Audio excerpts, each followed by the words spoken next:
Welcome back to the channel. If you've seen my shorts, you've seen the cold start, you've seen the gratuitous morning body shots on the rare occasion I do drive it, you know I have it, but I've never formally talked about it until now. Say hello to Bruce. Let's get into it.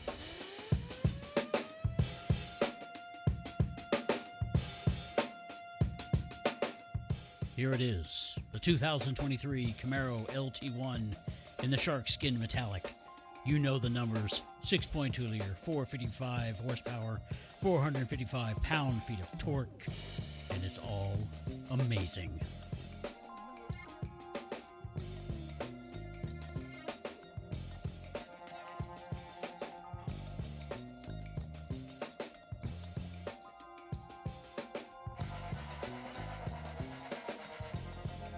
So the story goes like this.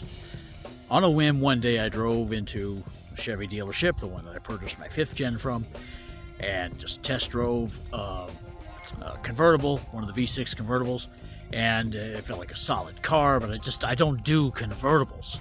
Now, obviously by this point, my 5th gen, my 2013 1LT was getting up there in miles, and while we were there, we decided to ask the salesman about other trim levels, what was available, what was for sale, because I hadn't really looked at what was coming out in the 6th gen, because quite frankly I never really thought I was going to be able to afford it in the foreseeable future.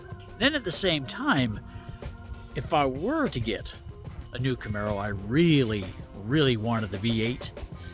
My last 3 have been V6s, all good cars, love them. But I really wanted those 2 other cylinders. My first Camaro was an 85 Z28 with that 305 that was strangled for horsepower. But I still love that car. T-tops. And we're looking at the pricing, and it was just still too much. This was in June of 2022. And then he told me about the LT1. I was like, what is this? You mean I can get a quote-unquote base model V8 but having to go all the way to an SS? Tell me more. And then we started to dig into it more, started to run the numbers. MSRP for the 22 LT1, I want to say was like 41 and some change for the type of stuff I was looking at. And then when I spec'd it out in the configurator, it got to be like 44.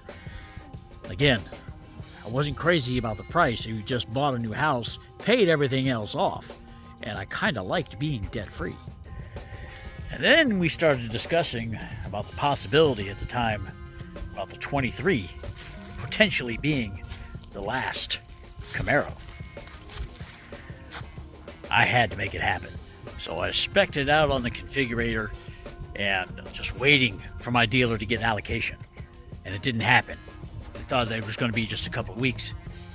I gave my order to 2 other dealerships, just casting that wide net, waiting for somebody to come through with an allocation, and then they would get my order, or they would get my business. Then at the end of July, I got the call. The dealer got allocation. I was out of town on vacation. I was in line at a pottery class with my wife, and then on my phone, sent over my deposit, placed the order at the very end of July, order accepted first week of August.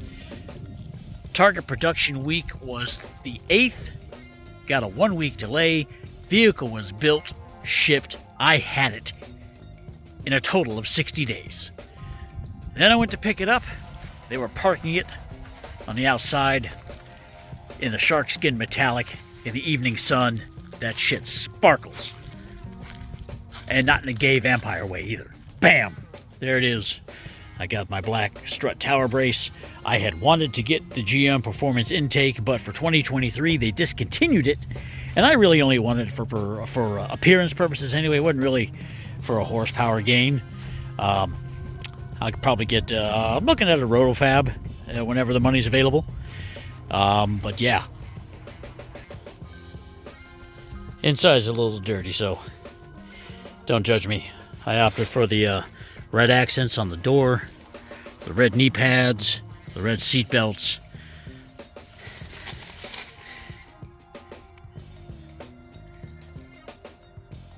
I mean, this thing is just beautiful. We got the sunroof.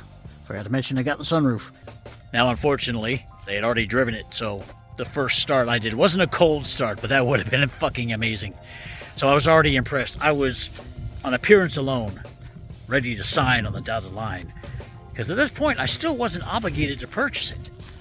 I could have just said no, walked away, got my deposit back, and they would have sold the car. So they weren't going to lose anything either.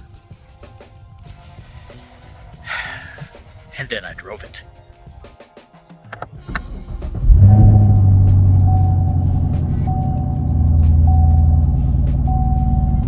Now, obviously, it's not going to ride like a luxury car. The hard sidewalls of the run-flat tires pick up a lot of road noise. I run in sport mode all the time, so the suspension is supposed to be a little bit stiffer, but none of that matters when it's go time. And when it's go time, you can go. Observe.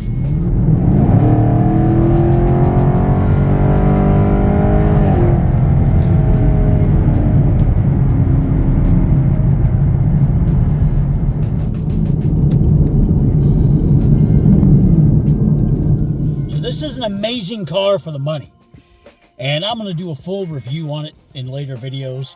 But yeah, the high level, if you have the means, if you've ever thought about it, do it, because they won't be here much longer. So if you enjoyed this video, please don't forget to hit the like, the subscribe, comment. All those things are good, very helpful to the channel. Let me know which part of the car you want me to review first. It may help me go ahead and get these videos out quicker. And that's all for now. I'm JR, and I am out.